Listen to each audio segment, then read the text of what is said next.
News చూస్తున్నాం. Manchu Lakshmi ED విచారణ ముగిసింది. బెట్టింగ్ యాప్ ప్రమోషన్ కేసులో ఈడీ అధికారులు ఆమెను విచారించారు. 3.5 గంటల పాటు మంచు లక్ష్మిని ఈడీ అధికారులు విచారించారు.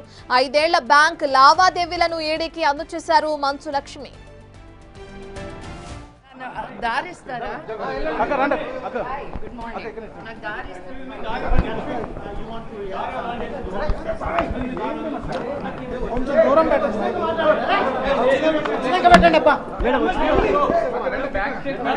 నా మీద తోస్తే మటుకు నేను ఊరుకోను.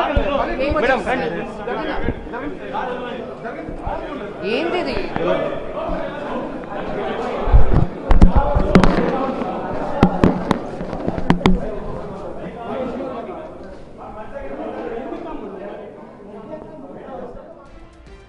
బెట్టింగ్ యాప్స్ ప్రమోషన్స్ లో భాగంగా ఇప్పటికీ పలువురు సినీ నటులకి అటు అధికారులు నోటీసులు జారీ చేయడం జరిగింది. అందులో భాగంగా ప్రకాష్ రాజ్, దగ్గుపాటి రాణతో సహా పలువురు విచారణకు హాజరయ్యారు. ఇప్పుడు అటు మంచు లక్ష్మి కూడా ఈడీ అధికారుల ముందు విచారణకు హాజరయ్యారు. ఈడీ విచారణ కూడా ముగిసింది. దీనికి సంబంధించిన పూర్తి డీటెయిల్స్ అందించడానికి మా ప్రతినిధి సురేష్ అందుబాటులో ఉన్నారు. రైట్ సురేష్, 5 ఏళ్ల బ్యాంక్ లావాదేవీలు కూడా ఈడీకి సమర్పించినట్లు మంచు లక్ష్మి మనం చూస్తున్నాం. దీనికి సంబంధించిన డీటెయిల్స్ ఏ విధంగా ఉన్నాయి సురేష్?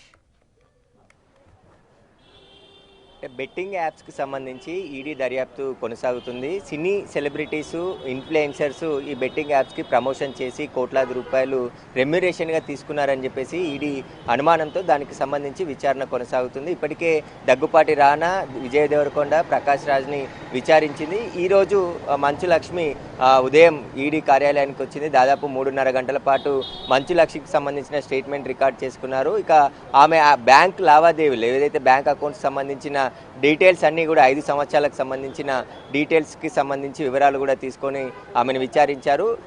యోలో 247 అనే బెట్టింగ్ యాప్కి మంచు లక్ష్మి ప్రమోషన్ చేసినట్టుగా వీడియోలు ఉన్నాయి. వాటితో కాంట్రాక్ట్ చేసుకొని ఆ బెట్టింగ్ యాప్స్కి ప్రమోషన్ చేసింది. అయితే తెలంగాణ వ్యాప్తంగా ఇటు దేశవ్యాప్తంగా కూడా కొన్ని బెట్టింగ్ యాప్స్ ప్రమోషన్ చేసిన సినీ సెలబ్రిటీలకు సంబంధించి ఈడీ విచారణ కొనసాగుతుంది. ఇప్పటికే ఈ బెట్టింగ్ యాప్స్ వల్ల అనేక మంది యువకులు బెట్టింగ్ ఆడి డబ్బులు పోవడంతో ప్రాణాలు కోల్పోయారు. దీనికి సంబంధించే ఇటు సిట్టు విచారణ కొనసాగుతున్న నేపథ్యంలోనే ఇప్పుడు ఈడీ కూడా విచారణలో వేగవంతం చేసింది. అందులో భాగంగానే సినీ సెలబ్రిటీస్కి నోటీసులు ఇచ్చి విచారణకు పిలిచింది. ఒక్కొక్కరిని వారు ఏ యాప్కి ప్రమోషన్ చేశారు, ఆ రెమ్యునేషన్ ఎంత తీసుకున్నారు, ఎన్ని సంవత్సరాలు అగ్రిమెంట్ చేసుకున్నారు, వాటికి సంబంధించి అది లీగలా ఇల్లీగలా అనే దానికి సంబంధించి కూడా వివరాలు సేకరిస్తున్నారు. ప్రస్తుతం పూర్తిగా బెట్టింగ్ యాప్స్కి సంబంధించి అయితే ఈడీ అధికారులు పూర్తి స్థాయిలో విచారిస్తున్నారు. మంచు లక్ష్మికి సంబంధించి 3.5 గంటల పాటు ఆమె స్టేట్మెంట్ రికార్డ్ చేసుకున్నారు. ఏదైతే యోలో బెట్టింగ్ యాప్కి సంబంధించి ఏ విధంగా కాంట్రాక్ట్ అయ్యారు, వారికి సంబంధించిన పూర్తి వివరాలను కూడా తెలుసుకునే ప్రయత్నం చేస్తున్నారు. అయితే ఇప్పటికే చాలామందికి నోటీసులు ఇచ్చి విచారణకు పిలవడం జరిగింది. సినీ సెలబ్రిటీస్ కూడా ఒక్కొక్కరుగా ఈడీ కార్యాలయానికి వచ్చి ఇక్కడ విచారణకు హాజరవుతూ ఉన్నారు. ప్రస్తుతం వేరే వారు కూడా ఈడీ కార్యాలయానికి రావడం జరిగింది. ప్రస్తుతం ఈడీ కార్యాలయంలో బెట్టింగ్ యాప్స్కి సంబంధించిన ఇన్వెస్టిగేషన్ అయితే కొనసాగుతూ ఉంది.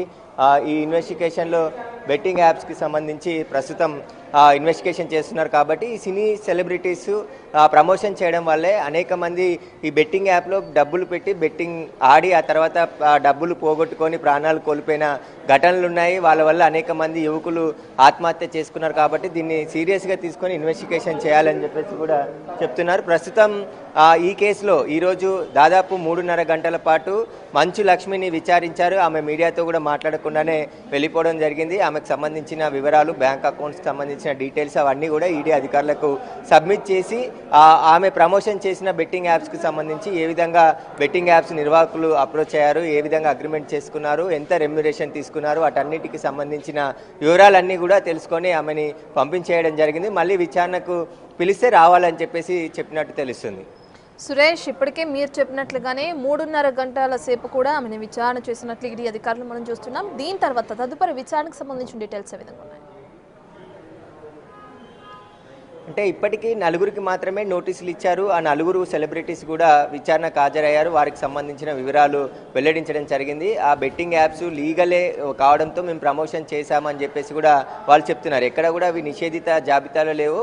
తెలంగాణలో నిషేధం ఉన్నప్పటికీ దేశవ్యాప్తంగా అవి లీగల్గా ఉన్నాయి. కొందరు గేమింగ్ యాప్కి మేము ప్రమోషన్ చేశామని చెప్పేసి విజయ్ దేవరకొండ చెప్పారు. బెట్టింగ్ యాప్స్ వేరు, గేమింగ్ యాప్స్ వేరు అని చెప్పేసి కూడా ఈడీ అధికారులకు చెప్పే ప్రయత్నం చేశారు. కానీ ఈడీ అధికారుల దగ్గర పూర్తి సమాచారం ఉండడంతోనే వారి ఇన్వాల్వ్మెంట్ ఉంది, వారు బెట్టింగ్ యాప్స్కి ప్రమోషన్ చేశారని చెప్పేసి ఆధారాలతోనే వారికి నోటీసులు ఇచ్చి విచారణకు పిలుస్తున్నారు. కాబట్టి ఆ విచారణలో వారికి కావాల్సిన ఇన్ఫర్మేషన్ అంతా కూడా తీసుకొని వారిని పంపిస్తున్నారు. మళ్ళీ ఎప్పుడైనా విచారణకు పిలిస్తే రావాల్సిందిగా వారికి చెప్తున్నారు. కాబట్టి ఇప్పటికీ మంచు లక్ష్మిని దాదాపు 3.5 గంటల పాటు ఆమెని విచారించారు.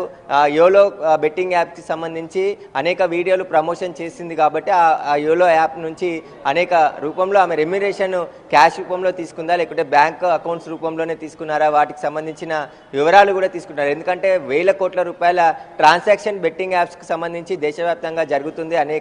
నిత్యం ఈ ఆన్లైన్ ద్వారా బెట్టింగ్ యాప్లో డబ్బులు పోగొట్టుకున్న యువకులు ఆత్మహత్యలు చేసుకుంటున్నారు. కాబట్టి దానికి సంబంధించే ఈడీ కూడా సీరియస్గా విచారిస్తుంది. అసలు బెట్టింగ్ యాప్స్ ఏ విధంగా ప్రమోషన్ చేస్తున్నారు, అసలు బెట్టింగ్ యాప్స్కి సంబంధించిన పూర్తి విచారణ కొనసాగుతుంది. కాబట్టి ఆ నేపథ్యంలోనే కొన్ని విదేశీ కంపెనీలకు సంబంధించిన బెట్టింగ్ యాప్స్ ఇతర దేశాల్లో ఉండి ఇక్కడ ఆపరేటింగ్ చేస్తున్నట్టు తెలుస్తుంది. వారి ద్వారా ఏదైతే స్టేట్కి సంబంధించి తెలుగు రాష్ట్రాలకు సంబంధించి తెలుగు సెలబ్రిటీలు వీళ్ళు ఫేమస్ కాబట్టి వీరి ద్వారా ప్రమోషన్ చేయించి ఆ తర్వాత బెట్టింగ్ యాప్స్కి సంబంధించి ఒక్కొక్కరుగా ఎవరైతే బెట్టింగ్ యాప్ నిర్వాహకులు ఉంటారో వారు యువతని ఎక్కువగా ఆకట్టుకోవాలంటే ఇలాంటి సెలబ్రిటీల ద్వారా ప్రమోషన్ చేయిస్తేనే బెట్టింగ్ యాప్స్కి ఆకర్షితులు అవుతారు యువకులు. అందులో డబ్బులు ఎక్కువ అంటే మీరు 50% పెడితే దానికి 200% రిటర్న్స్ వస్తాయని చెప్పేసి కూడా ప్రచారం చేయడం, ఆ బెట్టింగ్ యాప్స్ వల్ల కోటీశ్వర్లు అవడం అని చెప్పేసి కూడా ప్రచారం చేయడం, వీటన్నిటికీ సంబంధించి యువత ఎక్కువగా ఆకర్షించి ఆ బెట్టింగ్ యాప్స్ ఆడి డబ్బులు పోగొట్టుకుంటున్నారు. కాబట్టి ఇటు తెలంగాణ ప్రభుత్వం కూడా చాలా సీరియస్గా ఈ కేసును తీసుకొని సిట్ ఏర్పాటు చేసి ఒకవైపు విచారణ కొనసాగుతున్న నేపథ్యంలోనే ఇప్పుడు ఈడీ కూడా దర్యాప్తులో వేగం పెంచి ఎవరైతే సినీ సెలబ్రిటీలు ఇన్ఫ్లుయెన్సర్స్ బెట్టింగ్ యాప్స్కి ప్రమోషన్ చేసిన వారు ఉన్నారో వారిని ఒక్కొక్కరుగా విచారణకు పిలిచి విచారిస్తుంది. విచారణ అనంతరం ఎలాంటి చర్యలు తీసుకుపోతుంది అనేది కూడా ఉత్కంఠగా ఉంది. ఖచ్చితంగా ఈడీ దర్యాప్తులో వేగం పెంచింది.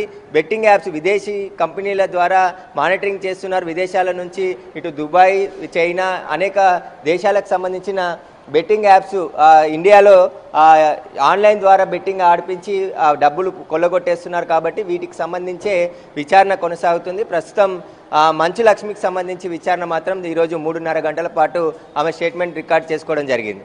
Right, thank you Suresh.